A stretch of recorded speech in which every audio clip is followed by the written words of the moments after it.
Douglas Edwards at Relay House, midway between Baltimore and Ellicott's Mills, here on the first completed section of the Baltimore and Ohio Railroad.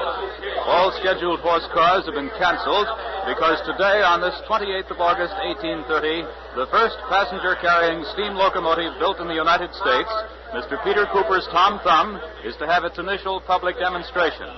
From all the surrounding countryside, a crowd of curious, excited people have gathered here at Relay House. August 28, 1830. Trial run of the Tom Thumb, Peter Cooper's steam locomotive. You are there. The first steam locomotive ever built in the United States is demonstrated to the public and is challenged to a race with a horse-drawn carriage. CBS takes you back 119 years to an historic occasion in the development of American transportation. All things are as they were then, except for one thing. With all the modern facilities of radio present and CBS newsmen reporting from the scene, You are there. You Are There is based on historical fact and quotation. And now, 1830. Relay House on the Baltimore and Ohio Railroad, and Douglas Edwards. We are expecting the arrival of the Tom Thumb at any moment. This morning, Mr. Peter Cooper ran his steam locomotive along the rails of the Baltimore and Ohio to Ellicott's Mills. That's a distance of some 18 miles from Baltimore. According to the schedule, he is now headed back towards Baltimore. And here at Relay House, the point where Norm Ohio switched teams, a festive crowd has assembled. They're here for the most part out of curiosity. Some are inclined to regard this whole occasion as a lark, an event of no import at all, except perhaps if the Tom Thumb blows itself off the rails, a contingency they regard as highly likely. The Tom Thumb is not yet in sight, but Ned Kelmer is aboard the steam locomotive. Perhaps he can tell us when it will arrive. Come in, Tom Thumb. Come in, Ned Kelmer, aboard the steam locomotive, the Tom Thumb. Hello, Doug Edwards. I don't know precisely where we are. I should say not more than a mile or two from Relay House. You can expect us within a few minutes, I'm sure. Yes, Mr. Cooper just nodded as I said that. A few minutes, Doug, that's about all. Right now I'm standing next to Mr. Cooper at 12 miles an hour. I know that sounds incredible, but we've been maintaining this pace for 2, sometimes even 3 minutes at a stretch. Of course, we do slow down quite a bit for the curves, but it's almost impossible to describe the exhilaration, the thrill of rocketing along at this speed of 12 miles an hour. It's difficult to even talk. I've got one hand grasping the railing here, my other clutching the microphone. You can probably hear the whine of the wind streaking by. I'll be seeing you in a matter of minutes. And now back to Doug Edwards at Relay House. We see no sign as yet of the Tom Thumb here at Relay House, but Bill Leonard is atop the little round station house, and he'll let us know the moment he spots the Tom Thumb down the tracks. Here, standing next to me, is a gentleman who's probably more concerned than anyone about the outcome of this trial run, the president of the Baltimore and Ohio Railroad, Mr. Philip E. Thomas. Mr. Thomas, it's a great turnout, isn't it? Fine. Splendid. I'm gratified that the people here have taken such an interest in our endeavor. The Baltimore and Ohio is now in its second year, isn't that right? Yes, our second year. The first stone in our railroad was put down July the 4th, 1828. Of course, at that time, we planned only for horse cars. Mr. Thomas, what gave you the idea of building your railroad to the west? Well, Mr. Edwards, I'll be nothing but honest with you.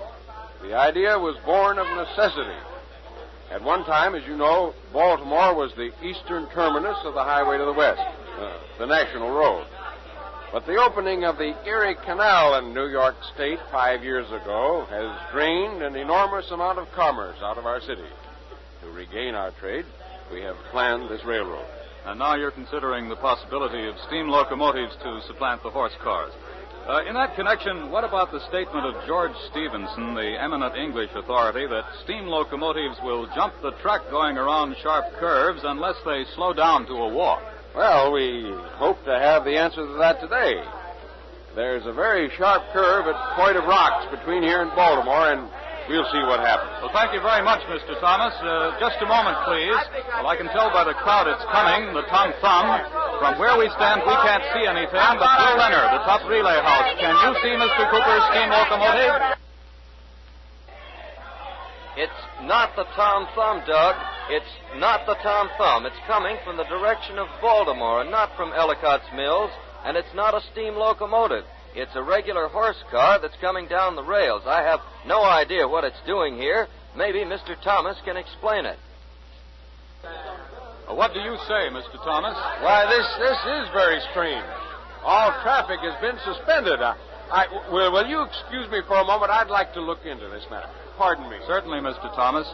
Meanwhile, I think it would be interesting now to see how some of the spectators here feel about the idea of traveling by steam locomotion. Don Hollenbeck is among the crowd alongside the track, so over to Don Hollenbeck. I have a gentleman here, Doug. What's your name, sir, please? My name is Hadley, sir. Phineas A. Hadley, the feed and grain business. Well, sir, just what do you think of the possibility of traveling by steam at speeds as great as 12 or even 15 miles an hour? Well, sir, I think it's awful. The whole country is in danger, that's what I say. All this worry about speed. Why, he won't be able to keep an apprentice boy at work if this keeps up. Every Saturday evening, he'll get a bug to take a trip to Ohio to spend a Sunday with his sweetheart. Brave citizens will be flying about like comets. Why, sir, the entire gravity of the nation will be upset. Upon the whole, sir, I regard this project as a pestilential, topsy-turvy, harum-scarum whirligig. Well, Mr. Hadley, you yes, think... sir, give me the old straightforward way with a fine horse for a journey and a yoke of oxen for heavy loads. Me, I go for beasts of burden. Yes, they suit a moral and religious people better. Thank you very much, Mr. Hadley. And now back to Doug Edwards. Bill Leonard on the roof of the station house is called for the air. He may have news for us. All right, Bill Leonard. She's coming. She's coming. I can see the Tom Thumb. It's just puffing its way around the bend, and I can see the carriage it's pulling. It seems to be literally hurtling in this direction. Smoke is pouring out of its stacks. It's coming on fast. The Tom Thumb will soon be here. Doug Edwards has a better view, I believe, down there on the platform, so back to Doug Edwards. Yes, Bill, we can see it now. The crowd has spotted the Tom Thumb. I judge it's still at least a quarter of a mile away, but it's coming on fast. And by a strange contrast from the other direction, the unexplained horse-drawn carriage is speeding along the parallel set of rails. Both will probably arrive at Relay House at just about the same time. It's an impressive sight. The old and the new, the tried and the untried, both speeding towards Relay House, both converging on this point. But here comes Mr. Thomas again. What did you find out, Mr. Thomas? This horse car coming in from Baltimore, it's very strange. Not the scheduled run, of course.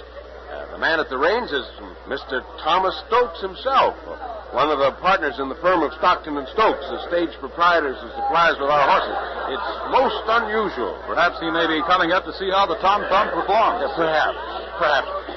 Excuse me. Now, from the other direction, aboard the Tom Thumb, we can make out now, that's Mr. Cooper standing on the platform, and we can see the people in the open carriage behind. They're waving, evidently in high good spirits. There's the whistle. Perhaps you heard it over the noise of the crowd. The Tom Thumb is coming on smoothly now, slowing its speed. The little locomotive looks no bigger than a hand cart. The boiler is set in its middle. The boiler, I'd say, is about 3 feet high. There's the whistle again. Listen now, listen. I'm sure you can hear the sound of the locomotive. It's coming into the station.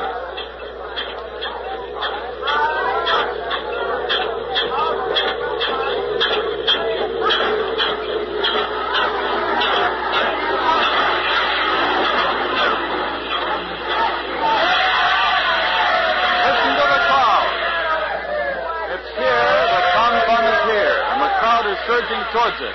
The police are trying to hold them back, but it's no use. They've run onto the roadbed. They've got the steam locomotive completely surrounded. The passengers can't get off the carriage. We're going to try to get to Ned Calmer, who, as you know, has been aboard the Tom Thumb. We want him to bring Mr. Cooper to the microphone, but at the moment, I can see that Both Ned and Mr. Cooper are very much occupied trying to keep from being pulled off the locomotive by this wildly enthusiastic crowd. It seems that, Mr. Stokes. Mr. Stokes, please. I'm trying to get to Mr. Thomas Stokes, who just came up with his horse car, to Mr. Stokes. This is CBS. We've been wondering about you, sir, wondering why you came here to Relay House, even though traffic had been suspended on the railroad.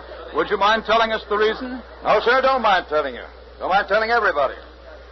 Matter of fact, that's just what I intend doing. Just let me get up on the bench here for a moment. All right, be careful. Quiet down now, everybody. You hear me? Let me say something. Quiet down, will you? Listen now. Everybody, listen. You folks out there all know me. Yeah, we know you, Tom.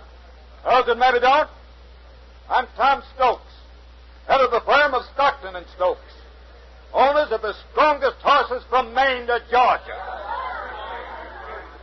Anyone want to argue that point? Seems like nobody's argumentable. Now then, I'm not their tea kettle. Mr. Peter Cooper, can you hear me? All right, Mr. Cooper, listen to this. That there horse yonder is by name of Betsy. And I ain't saying she's the fastest piece of horse flesh hereabouts. And I ain't saying she isn't. But I am saying, Mr. Peter Cooper, that there old gray mare of mine can beat the charcoal stuffing out of that overgrown foot warmer you call a locomotive. I say she can do it. And I stand here ready to prove it. Mr. Peter Cooper, me and my mare challenge you and your pot boiler to a race from here into Baltimore. It's a challenge, sir. You accept? It's a challenge. Peter Cooper to race him into Baltimore. The crowd seems hugely pleased with this idea. They're begging Peter Cooper to accept. I see that Mr. Cooper has come down off the tom-tom now. He's headed this way. The crowd is urging him to accept the challenge. Wait now, here they are. Mr. Cooper, Mr. Thomas, everyone around is grinning, except Mr. Cooper. He looks very tense, very somber. Mr. Stokes has jumped down from the bench. Here he is. Cooper, what say, will you race? Will you take up my challenge? Well, now, this is most unexpected. Mr. Thomas, you're president of the line. What do you say? Well, Cooper, I leave that up to you. The decision is yours. Go on, Mr. Cooper. Well, will you test your perambulating smokestack against solid horse flesh? What do you say, Cooper? Very well. I accept. Mr. Cooper has taken up the challenge. He will race his steam locomotive against the horse. We race even, start even. Finish line to be Pratt Street Station in Baltimore. Agreed. Each to draw one carriage with 15 passengers. Agreed. I'll need a few minutes to replenish my water supply and fuel. Take all the time you need. I'll have my nail unhitched and turn around. Now, sir, perhaps you'd like to put down a little wager on the outcome? I'm sorry, Mr. Stokes. I'm not a betting man. More's the pity. For I tell you this, Mr. Peter Cooper, by the time that there contraption of yours crawls its way into Baltimore, I'll have my mare bedded down for the night. And myself, I'll be down in my fifth pint at Bull's Head Carriage. Mr. Cooper and Mr. Stokes are now going their separate ways to make the necessary preparations for their race. The crowd now, sensing the drama of the moment, has quieted down just a bit. They seem to be splitting into two sections. The backers of Mr. Stokes' gray mare are flocking over to the far rail where the horse-drawn carriage is standing, while the enthusiasts of the tom-thumb are crowding around the steam locomotive. The race will get underway in a few minutes, we expect, and we're making arrangements to bring you CBS coverage every step of the way from here into Baltimore. Ned Calmer will remain at his post aboard the locomotive, right alongside Mr. Cooper. Bill Leonard will ride on Mr. Stokes' horse-drawn carriage. The shortwave equipment is being set up. Now, while we're waiting, let's ask him how things are going. Bill? Well, Doug, we're just about set here. We're surrounded by quite a crowd of well-wishers. They're all very eagerly helping unhitch the mare and turn her around. I might say she's a fine, gallant gray horse, one of the most powerful-looking I've ever seen.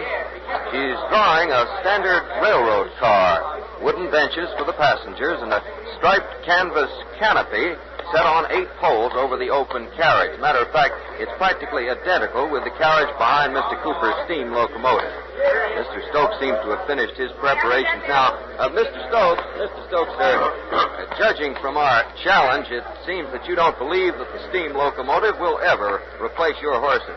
No, sir, I don't. Not that I'm old-fashioned. When the first steamboat started coming into use 15, 20 years ago, I was all for them.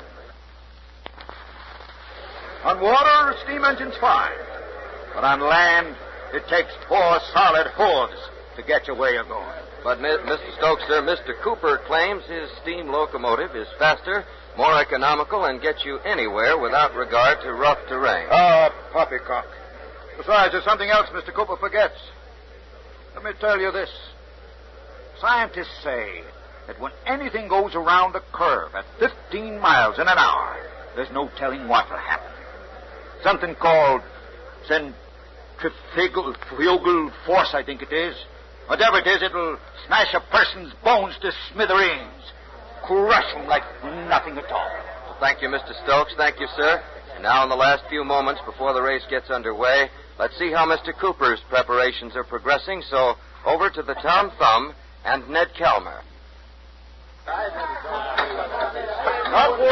standing here on the open deck of the Tom Thumb, and I'm going to try to get Mr. Cooper to answer a few questions. Mr. Peter Cooper was known in New York City, as a successful merchant before he became interested in the development of steam locomotion.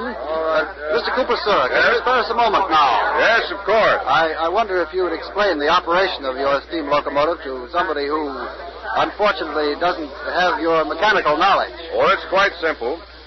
Now, the lower portion of this boiler here is the firebox. Yeah? The upper portion is filled with water, which is boiled into steam. I see. Now, the steam moves through these pipes here into this cylinder. I had quite a problem with those pipes, incidentally. No iron pipe of any kind was manufactured in the United States, Had to improvise a bit. Bought up some old muskets, removed the barrels, and I had my pipe. That's certainly very ingenious, Mr. Cooper. Now, to provide a draft for my firebox, I've developed this blower here, driven by this cord attached to one of the car wheels. Sam, better tighten the cord. Looks a little slack. Now, under here, you can see the gears that transfer the up and down action of the engine into a rotary action that turns the wheel. One last question, Mr. Cooper. Do you intend to take the curve at Point of Rocks at full speed? Well, that'll depend on how the race is going. We shall see when we get there. We shall see. Mr. Cooper, are you ready? Pardon me. In a moment or two, Mr. Thomas, we're getting up steam. All right. Thank you, Mr. Cooper. The race will be off in a matter of seconds now. So back to the platform and Doug Edwards. The tracks are being cleared now. The Tom Thumb and Mr. Stokes' horse car are lined up side by side on the parallel tracks. A tense silence has fallen over the crowd. I'm standing right next to Mr. Philip E. Thomas, president of the Baltimore Ohio, who's going to give the starting signal. Gentlemen, when I drop my handkerchief, it'll be the signal to go. I'll count 3. The first into Pratt Street Station is the winner. Are you ready, Mr. Stokes? Ready. Are you ready, Mr. Cooper? Ready. All right. 1, 2, 3.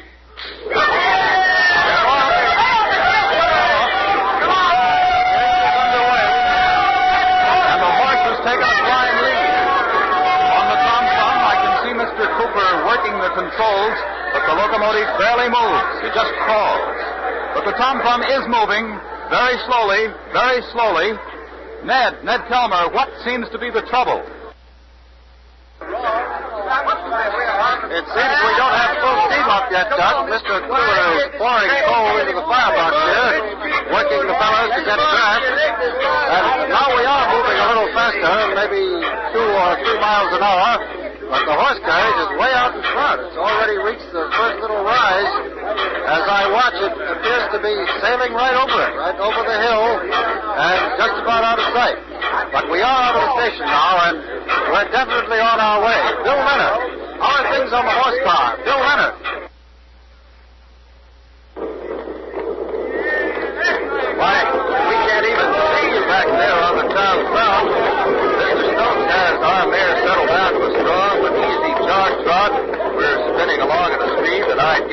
perhaps 6 or 7 miles an hour, smoothly rolling over the rails.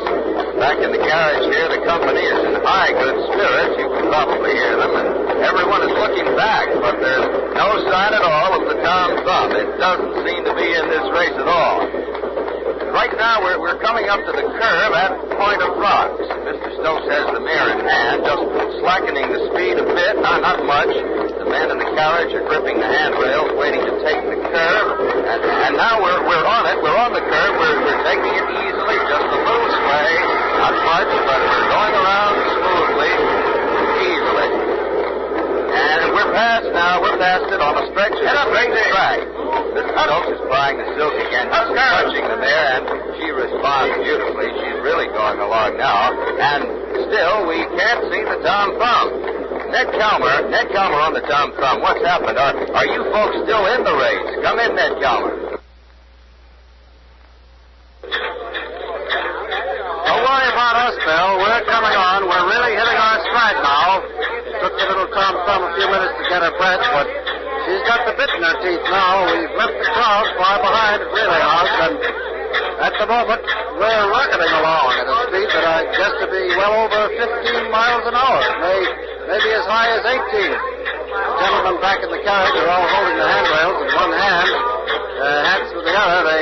They look a little grim, a little fearful, and believe me, I know exactly how they feel.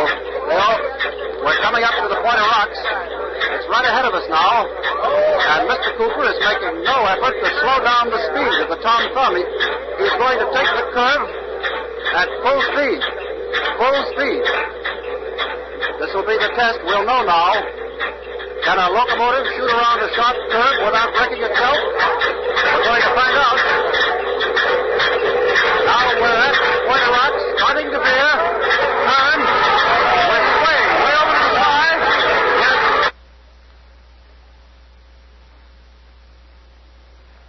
This is Doug Edwards at Relay House. Come in, Ned Calmer. Come in, Ned Calmer. Ned Calmer on the Tom Thumb. Are you all right?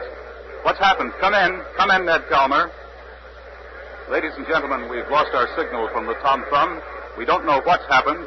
As you heard, the locomotive was taking the curve at full speed.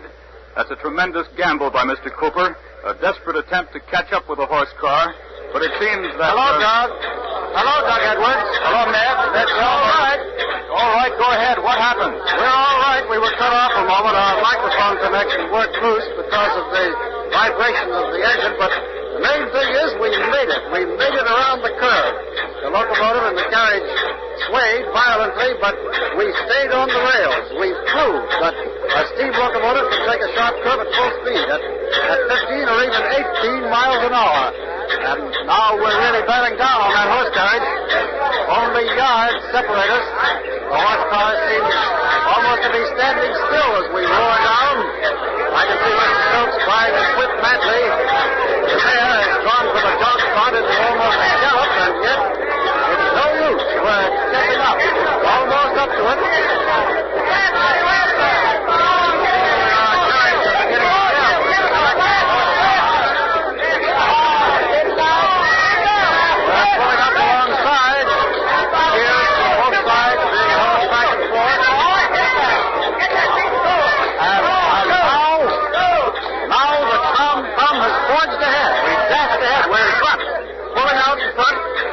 The horse car far in the rear.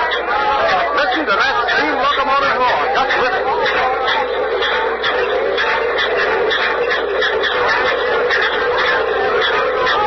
Amazing demonstration. This little locomotive is rolling over the countryside now. 15, 16, maybe even 18 miles an hour. No one ever believed such speed possible. The horse car is far in the rear. We lost it behind some little hills and curves back there. And we've got the race all to ourselves now. Mr. Cooper is firing confidently. One hand on his driving lever, the other tightly gripping the brim of his hat. Occasionally he checks the mechanism of the locomotive. But everything seems to be under control, working smoothly. We're just about at the city limits now. Here and there, little groups of people waving to us as we pass. Wait a minute. Something's the matter. A moment ago, we were going along beautifully, and now has begun to wheeze and pat. Something's wrong. We're slowing up. Mr. Cooper. Mr. Cooper, what's happened? The blower cord has flipped off the pulley. I'm going to try to get it back. Don't do it, Mr. Cooper. It's turning too fast. It's hot. Oh, look out, Sam. Let me try to reach down for it. Watch your hand! Mr. Cooper was trying to fix the blower cord, and his hand has been lacerated, but he doesn't seem to be badly hurt. We're stopping. We're stopped. And here comes the horse car. Here it comes, bearing down on us. Mr. Cooper, bad hand of all, seems to be determined to get the locomotive into action again. But Stokes and his horse car are coming up, passing us, while we're stalled. Helpless.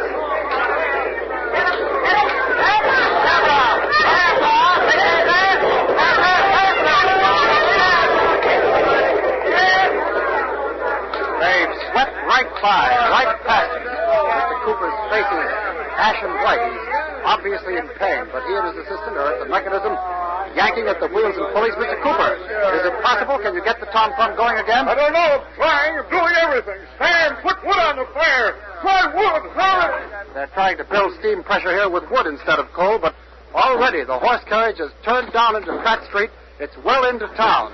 Bill Leonard, exactly where are you now? Come in, Bill Leonard.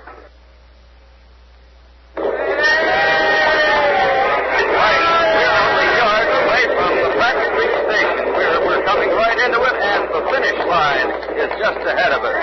And Mr. Stokes has given the mare free rein. She's trotting along proudly as though she senses the triumph ahead. And here's the station. Here's the finish line. We're over. The horse has beaten the steam locomotive.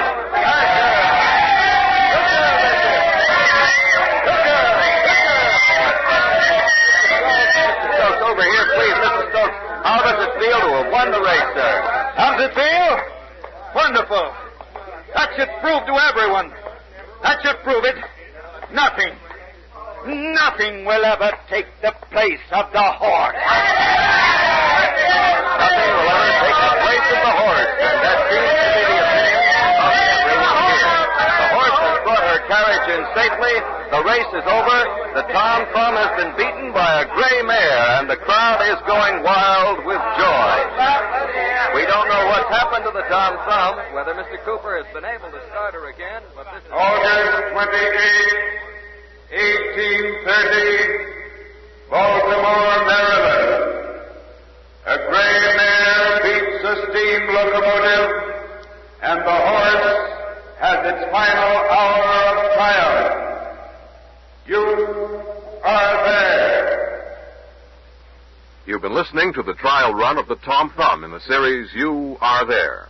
Today's program was written by Irv Tunick, directed by John Dietz, and produced by the CBS Documentary Unit under the supervision of Werner Michel.